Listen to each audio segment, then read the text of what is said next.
Hello বন্ধুরা, তোমরা সবাই কেমন আছো? তো আজকে আমি বাগান থেকে অনেক ফল তুলবো, আর সবার প্রথমে তুলবো ড্রাগন। এই যে দেখছো ড্রাগনটা কেমন লাল টুকটুকে হয়ে গেছে, দেখেছো বন্ধুরা? কার কার বাড়িতে তোমাদের ড্রাগন রয়েছে একটু বলো। তারপরে তুলবো আতা। আতাটা যদিও পাকেনি, ওকে চাল ডাব্বার মধ্যে রাখতে হবে। তো তারপরে পেয়ারা, এখন তো প্রচুর পেয়ারা হয়েছে গাছে, জানো তো বন্ধুরা, প্রচুর পরিমাণে পেয়ারা হয়েছে গাছে।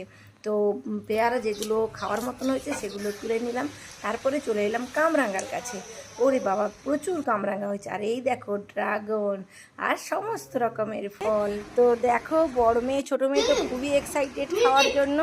তো দেখো কেমন হচ্ছে, দাঁড়া। খুব ভালো। আমার জন্য কোথায়? তা আমাকে মুখে দাও। সত্যি তো খুব মিষ্টি, দারুণ। আর একটু দাও।